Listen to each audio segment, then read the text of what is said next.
Kızım söylediklerimi Zülfet Kalfa'ya ilet. Emredersiniz sultanım. Sultanım. Fehime, hoş geldin kızım. Sultanım, sizi böyle rahatsız etmekten çekiniyorum. Ama duymanızı istediğim çok mühim havadisler işittim. Neymiş bakalım o havadisler? Gel otur şöyle anlat, gel.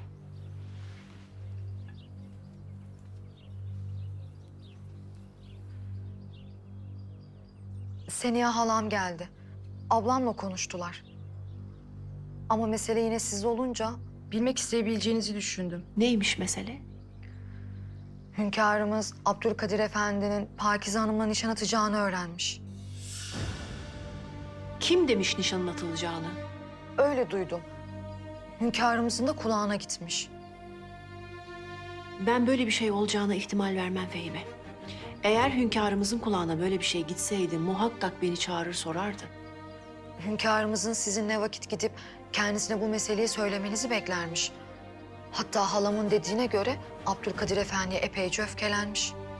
Peki Seniha nereden duymuş bu mevzuyu? Orasını bilmiyorum ama sadece bunu konuşuyorlardı. İşitmişlerdir bir yerlerden. Ben sizin zarar görmenizi istemem sultanım. Ah benim iyi yürekli kızım. Seniha Sultan benim haremimle uğraşmayı meslek edindiğinden beri gördüğümüz zararın zaten haddi hesabı yok.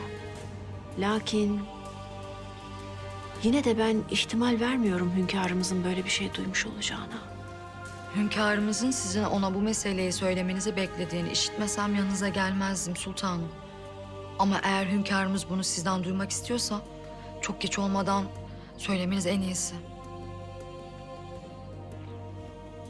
Doğru söylersin evladım. Ben lüzumu neyse yaparım. Ama sen olmasan ben Seniha Sultan'ın taarruzlarını nasıl savuştururdum? Hadi sen şimdi git işine gücüne devam et. Devamını da ben halledeyim.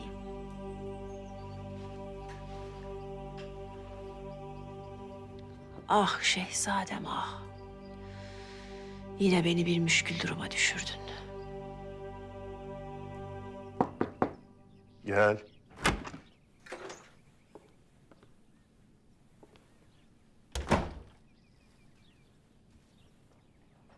Hünkârım. Müsaade var mıdır? Buyurun sultanım, hoş geldiniz. Hoş geldiniz. Nasıl? Evladımızın sıhhati iyi mi? Belli ki tatlıyı çok seviyor. Ben tatlı yedikçe o da kıpır kıpır oluyor. Maşallah, maşallah. Hünkârım, Buyurun. sizin de malumunuz. Paris'te seyahatim boyunca Pakize ile beraberdik. Epeyce hasbihal ettik. Nişan meselesinin uzaması onu üzüyor. Ben de Pakize'nin bu durumundan müteessir oluyorum. Bu işin nihayete varması herkesi memnun edecektir. Pakize kızımıza söyleyin, içini ferah tutsun. Böyle hayırlı işler geç olur, lakin güç olmaz. İnşallah.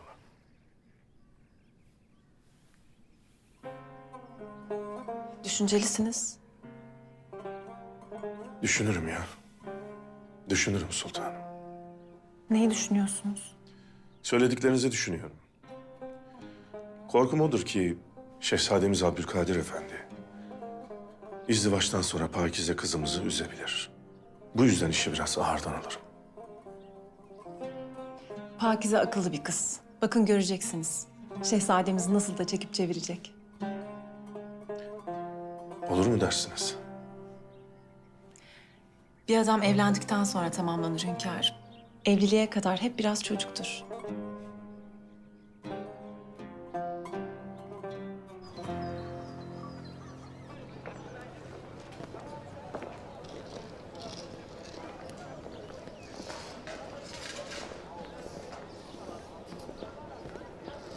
Başın sağ olsun Ömer. Allah razı olsun.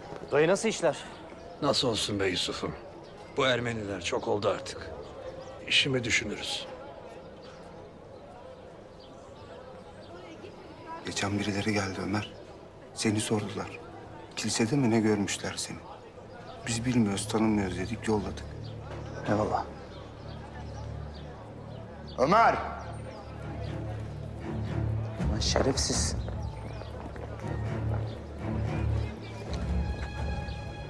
Yine mi aynı terane beyler?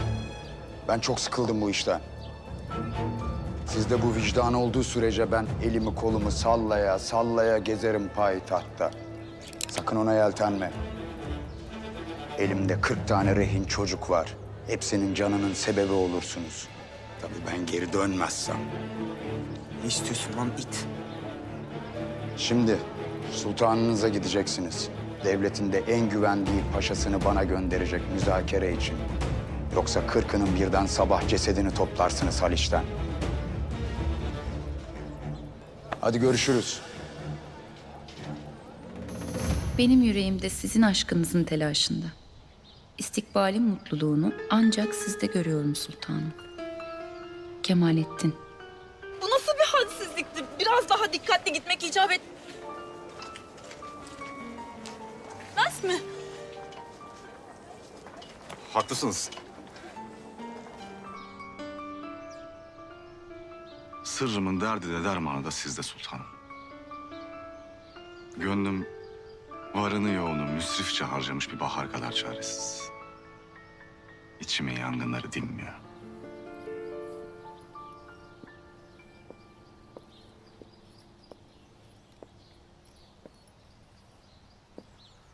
Müsaadeniz var mı?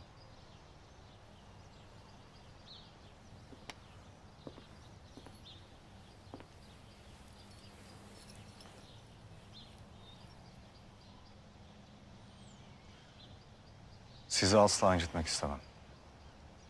Lakin Celal kardeşimin şehit düşmesi beni ziyadesiyle müteessir etti. Acısı da, pişmanlığı da hala içimde. Tazedir. Sizden istirhamım Göksu'daki görüşmemizi en azından bir vakit ertelemektir.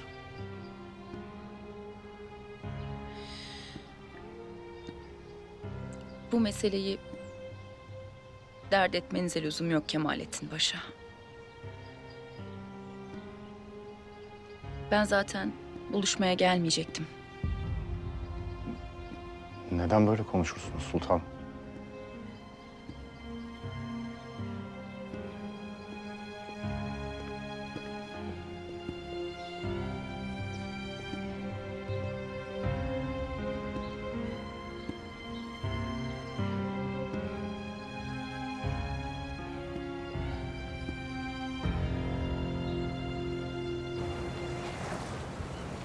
Planını yaptın mı? Nasıl gireceksin Ayasofya'ya? Ben plan yapmam Bay Herzl. Emrederim ve olur. İşte aramızdaki fark bu. Bu mabet fetihten beri Hristiyanların yarası. Ve her Hristiyan bilir ki Ayasofya kilise olmadan bu yara kapanmaz.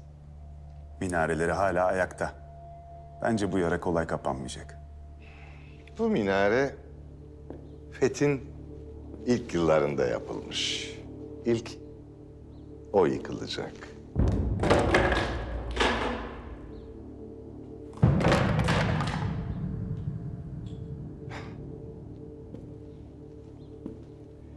Bunları da Mimar Sinan yapmış. Ne zarif ama.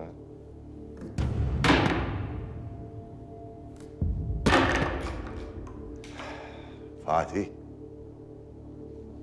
İstanbul'u değil, Ayasofya'yı fethetti Bay Herzl. Şimdi kutsal mabetimizi geri alacağız.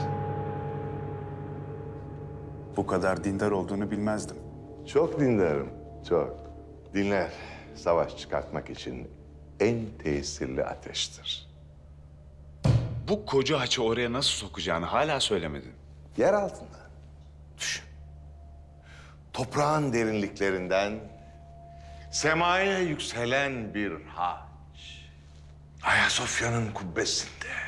Sonra payitahtta kan kokusu. Barut kokusu. Çığlıkları duyar gibiyim. muazzam.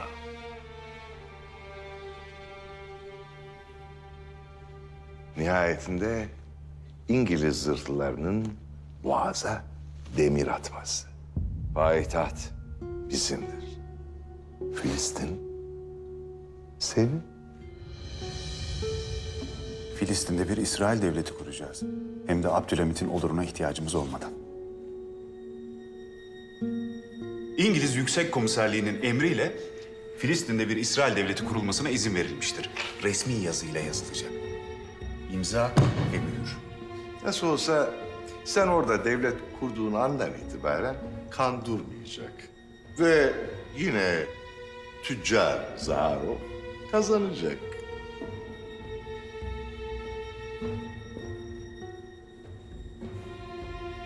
Ben gidip bu haçı taşıyacak inançlı Hristiyanlar bulayım.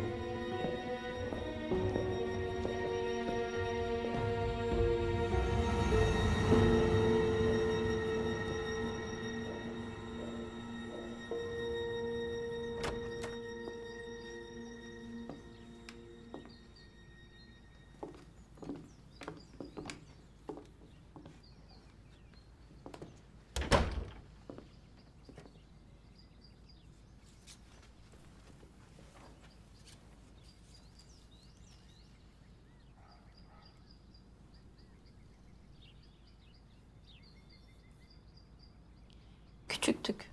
Büyüdük be Naime. Aynı sevdanın ateşi seni de sardı, beni de. Şimdi sen yataktasın. Ben de ne yapacağını bilemez haldeyim. Ama şimdi birimiz bu sevdayı içine gömmeli. Üstüne toprak atmalı. Bu aşk birimize elem, birimize de huzur getirecek.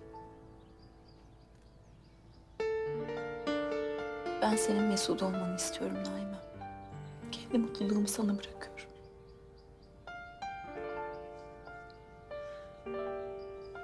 Bu mektup Kemalettin Paşa'ndan sana geldi.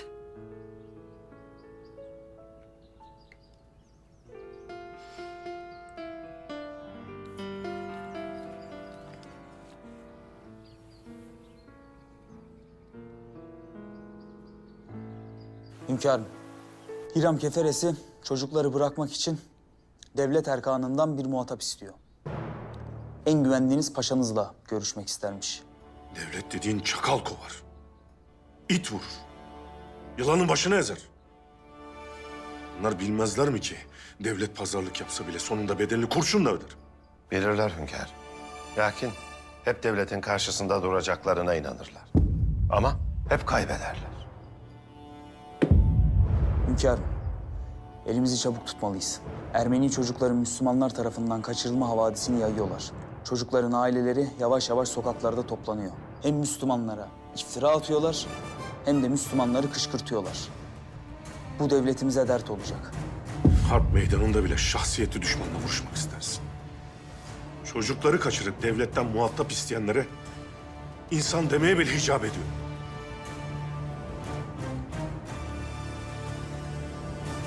Tahsin Paşa, Osman Paşa'yı çağır. Müzakere için onu göndereceğim. Emredersiniz hünkâr.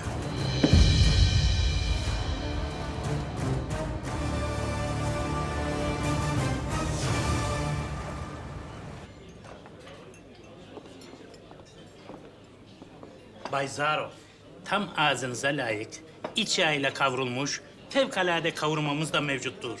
Arzunuz olursa hemen getireyim efendim. Budala herif. En iyi neyin varsa getireceksin. Vasil Zaharov beğendiğini yiyecek, beğenmezse masayı devirecek.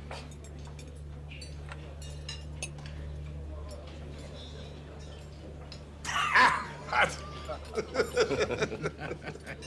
Vay Zaharov. Nereden nereye geldin be? Daha dün gibi. Tatavlada da malum evlerinin önünde müşteri arardın. Sonra da tulumbacı oldun. Umumiyetle de kendi çıkardığı yangınları söndürmeye giderdi. hele hele. Kendi yangın çıkardığı bir evden aşırdığı maşrapayı 4. Murat'ın maşrapası diye şarkı meraklı turistin birine ne paraya kakalamıştı be. Hatta dayının yanına kapağı atmıştın. Onu da dolandırıp Londra'ya kaçmıştın. Zavallı dayı da kaldırıma düşmüştü. Yeter! Kesin artık! Şamata tamam. Ama tadında olmak şartıyla. Eğer eski dostlarım olmasaydınız... kafanıza birer kurşun, alayınızı Tahtalıköy'e yollardım. Fakat sizi seviyorum. Eski tulumbacı Zavrov yok artık. Çok büyüdüm. Başım bile Ayasofya'nın minaresini geçti geçecek. Aman Müslümanlar duymasın. Yoksa Ayasofya'nın tepesinden aşağı sallandırırlar seni inan ki. O işin de eli kulağında. Bu halife denen adamın başı gidecek. Müslümanlar taş kesecek.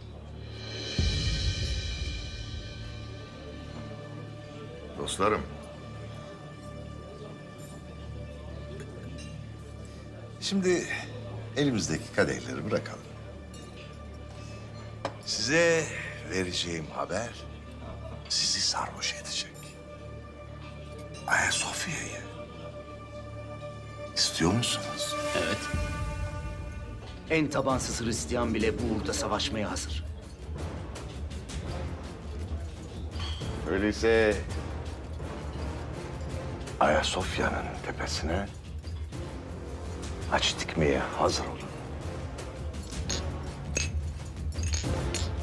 Ayasofya. Ayasofya.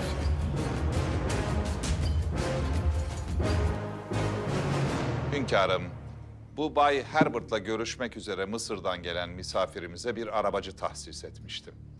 Daha sonra bu arabacıyı buldum ve kendisini sorguladım. Bir havadis alabildiniz mi? Hünkârım, Bay Herbert'ın toplantı yaptığı köşkün yerini öğrendim. Müsaade buyurursanız.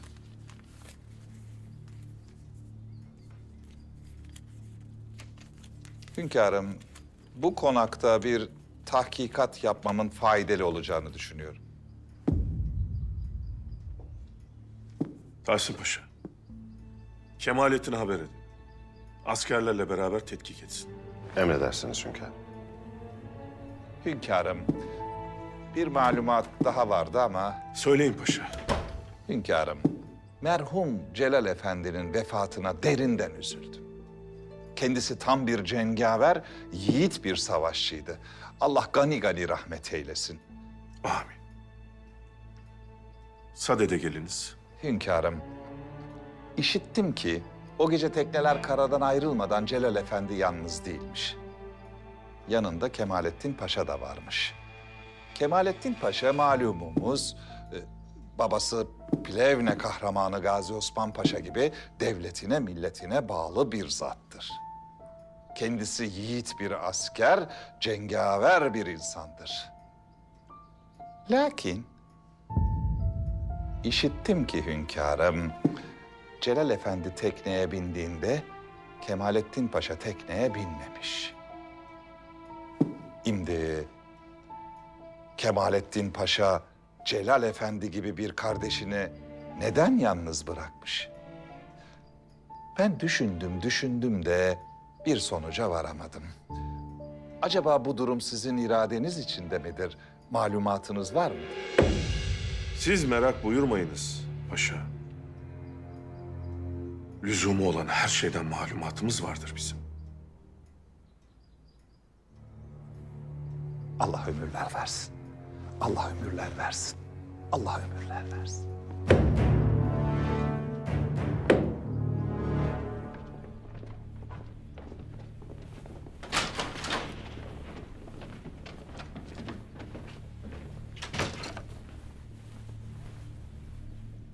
Buyurun gençler. Nedir bu haliniz? Ben de bilmiyorum beyim. Ardınıza takip yaptırdığınız için sual etmiş olmalısınız. Sual ettim. Lakin evvel dilleri yok. Gözlerine baktım. Lakin içlerinde hayat yok. Kusurumu bağışlayın lakin bir mana veremiyorum. Bunlar ölüdür beyim. Ölü. Nasıl öyle? Medeni ölü. Velhasıl beyim, sesleri var. İstedikleri gibi çıkaramıyorlar. Nefesleri var. Korkmadan alamıyorlar. Gözleri var. İstikballerini göremiyorlar. Hatta cenazeleri var. Yerini bile bilmiyorlar. Şimdi... Evet! Zalimlerden arkadaşlarının mezarını istiyorlar. Yanında yatacaklar. Anlıyorum sizi. Lakin biz de çok muzdaribiz. Elem doluyuz. Samir'in öldüğünü gören arkadaşlarımızdan birisi var. Lakin cenazesinin nerede olduğunu bilmiyoruz. Samir'i vuran devlet.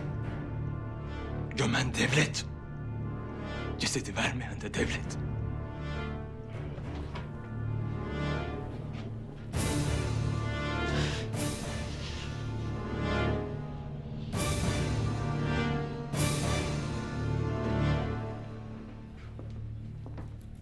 Genç adam.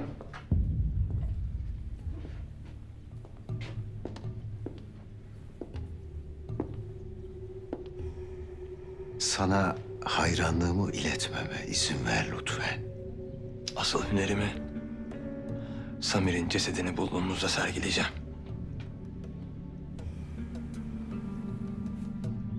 Hizmetindeyim dostum.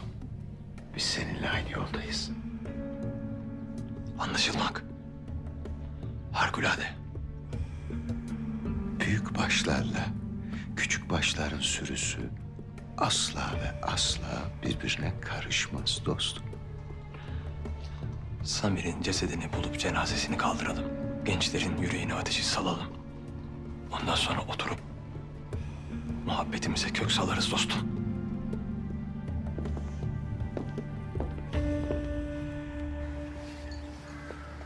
Siz ikiniz burada bekleyin.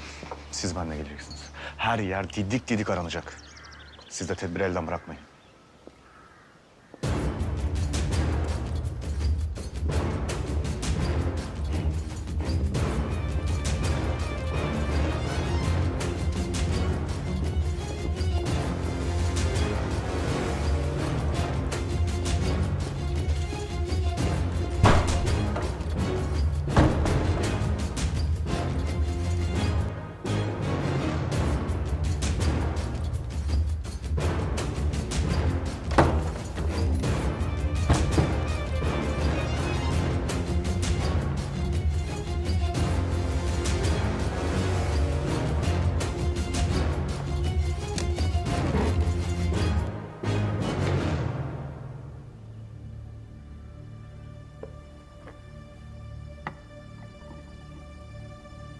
Asker!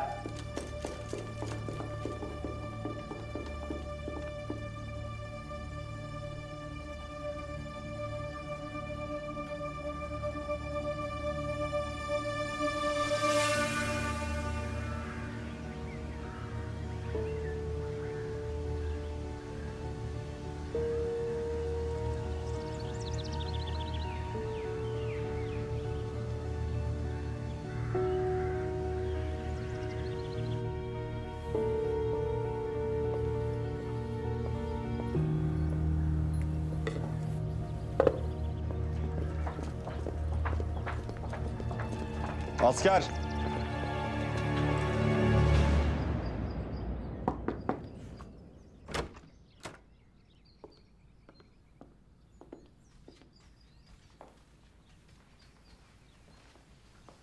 Ver kızım, çıkabilirsin.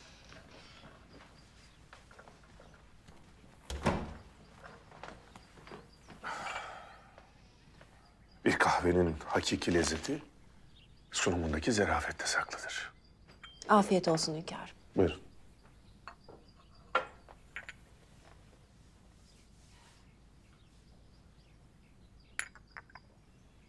Hünkârım, derdinizi, sıkıntınızı bilirim. Siz devletimizin ikbali için çalışıp uğraşırken Elbette ki biz sizi harem meseleleriyle üzmek, yormak istemeyiz. Lakin durum ortada.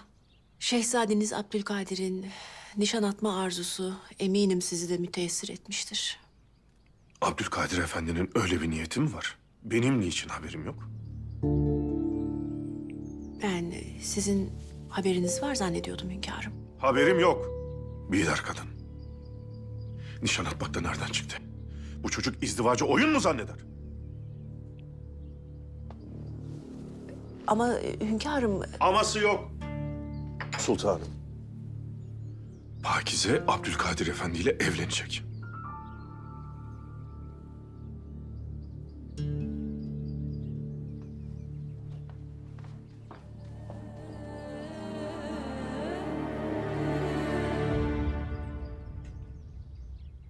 Sultan, çok şükür uyandınız. Bir şey mi istemiştiniz sultanım?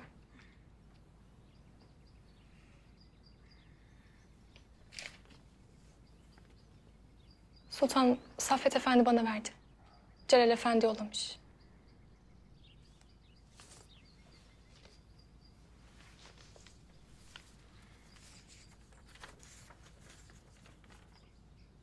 Kemalettin Paşam.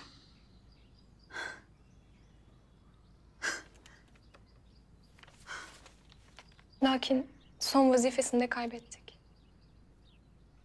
Kimi kaybettik? Celal Efendi vefat etti.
Sultanım, çocukluğumda ilk kez yıldızları gördüğümdeki şaşkınlığım gibi, ateşin yaktığını anladığımdaki hayretim gibi. Sizi ilk gördüğümde önce şaşırdım, sonra hayret ettim. Bağışlayın ki ben kulunuz, size bu mektubu yazma cüretini gösteriyorum. Lakin fena halde derin bir muhabbet duyuyorum size karşı. Cevabınız menfi olacaksa bu diyarda durmam, giderim. Sizin olmadığınız her yer benim için birdir. Sizin olduğum bir an bana cennettir. Ya Yüzbaşı Celal ya da Celal Efendi.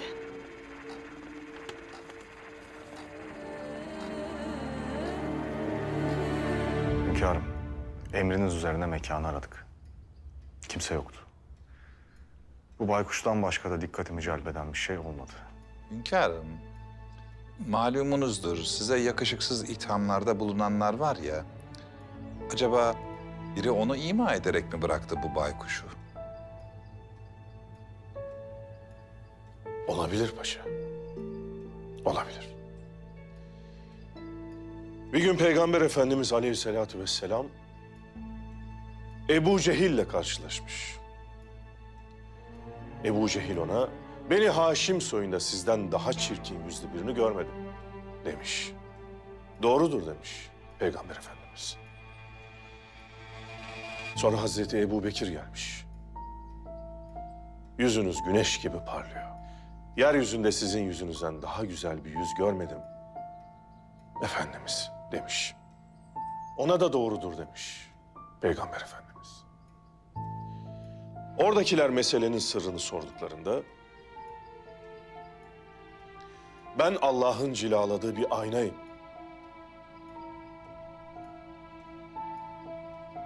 Bana bakan kendini görür," buyurmuş. Bakalım bu baykuş bize kimin ismini ötecek? Evladım hünkârımız çok öfkeli. Nişan atmana asla müsaade etmeyeceğini söyledi. Çocuğum, gel sen bu fikrinden vazgeç. Huzurumuz bozulmasın. Validem, kararım katidir. Hünkârımıza karşı gelmek niyetinde değilim. Lakin Pakize ile evlenirsem bu ne onu ne de beni mesut edecek. Asıl huzurumuz o zaman bozulur. Abdülkadir, sen hanedanı Osman'ın şehzadesisin. Pakize'ye verdiğin ahdi yerine getirmen gerekiyor. Oğlum sen bir söz verdin ve verdiğin sözün arkasında durmak düşer sana. Validem, siz de biliyorsunuz ki ben hiçbir zaman Pakize ile nişanlanmak istemedim. Sizin arzunuza boyun eğdim. Ta ki Ahsen'i görene kadar.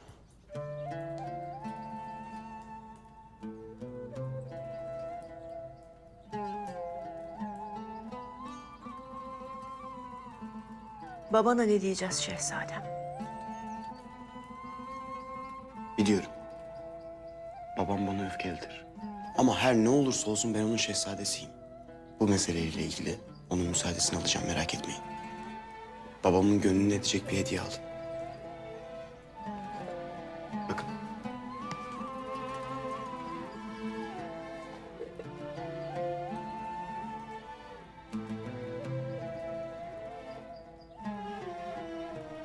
Esrar-ı Cinayat. Ahmet Mithat Efendi. Eminim çok hoşuna gidecektir. Şehzadesinin bu zarif hareketini takdir edeceğine de eminim. Ama bu güzel hediyeyle bu mevzudan kurtulabileceğini hiç sanmam. Ben baykuşum, mümin, muvahhid, muttaki. Ben kullukta bulmuşum hakkı. O nimeti bol olan beni hiç aç bırakmadı. Nefsimi kimseye muhtaç etmedi. Bilir misin paşa? Derviş Şemseddin'in kuşların münazarası hünkâr. Âlâ. Dedem Yavuz Sultan Selim'e hediye edilmiş bir mesnevi. Kuşların dilinden anlatır. Biz baykuşa ulu nazarla bakarken onlar hakaret amaçlı kullanmışlardır baykuş adını. Uğursuz addederler bu muazzam hayvanı. Hünkâr, dünyaya nereden bakarsanız öyle görürsünüz. Karanlıktan bakarsanız karanlık ve kötü görürsünüz. Ne yaparsınız hünkâr? Bakalım bu baykuş kimi kusacak? Ah buyurun. Lakin anlamadım hünkâr. Baykuşlar avlarını bütün yutarlar paşa. Parçalamadan tek hamlede. Yuttukları hayvanın kemiklerini, tüylerini midelerinde bir yumak yapar, kusarlar. İngiliz müsteşar, devletimizi sömürge yapmak için kimi seçtiyse baykuş onu kusacak yani. Bu kağıtta yazan isim o toplantıya devletine ihanet etmek için gitmiştir paşa.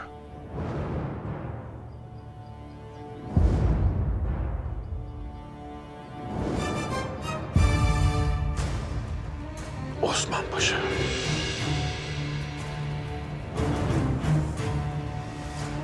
Osman Paşa.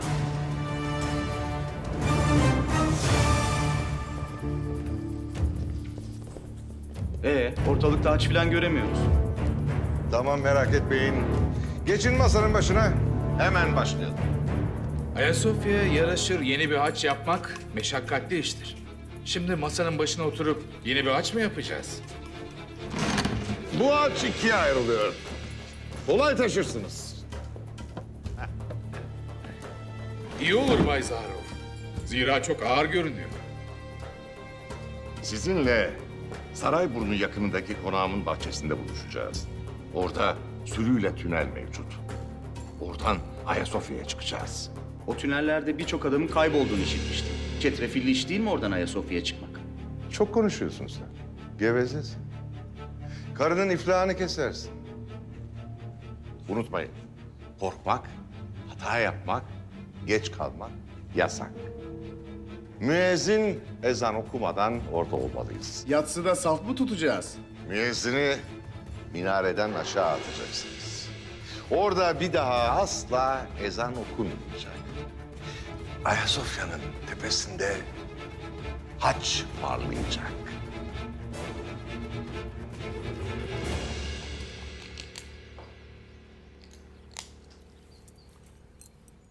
Gazi Osman Paşa'm, şu meşhur Plevne müdafaanızı anlatsanız da bir şevke gelsek. Harp meydanında yakılan kurşun Sırdır Paşa. Şimdi siz sırdır diyorsunuz paşam ama millet de hakikati bilmek istiyor. Saffet, bak iyi dinle oğlum, iyi dinle.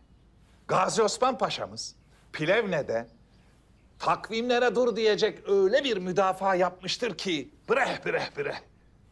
Ey tarih, aç kulağını. Aç kulağını da Gazi Osman Paşa'mızı bir dinle. Peh peh. Ey tarih. Saffet. Ortalık. Mahşer. Kan gölü.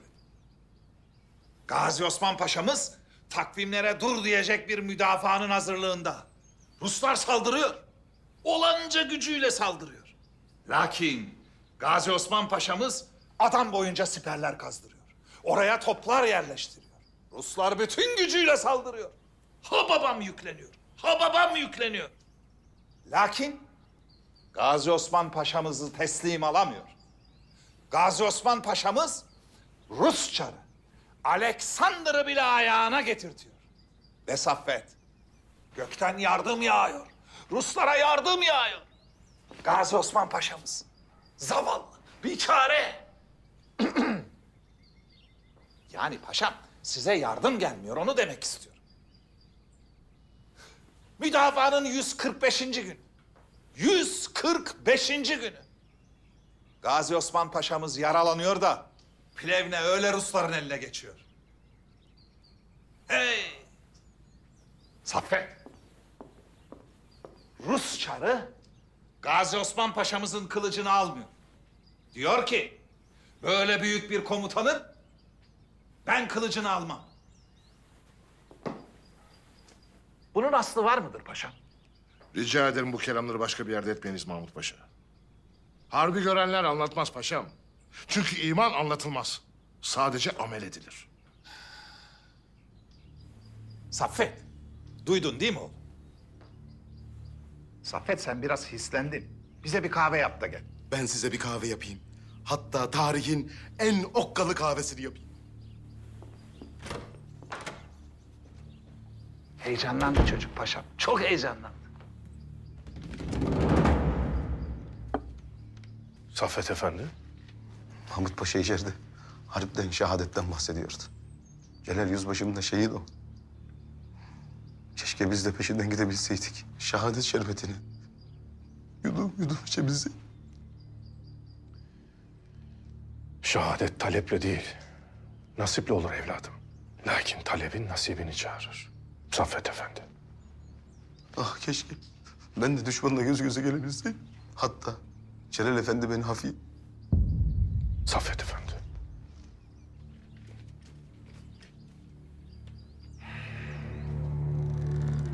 Destur! Sultan Abdülhamit Han Hazretleri! Çocukları kurtarmak için yapılan müzakereye gitmeye hazırım hünkârım. Ne vakit gitmemi emredersiniz? Siz gitmeyeceksiniz paşa. Sadrazam Halil Paşa gidecek. Hünkârım, merakım bağışlayın. Lakin bunun sebebi... Öyle münasip gördük paşa. Öyle münasip gördük. Paşamızın odası hazır mıdır? Emrettiğiniz gibi hünkârım. Sizi bir süre sarayda misafir edeceğiz paşa. Buyurun.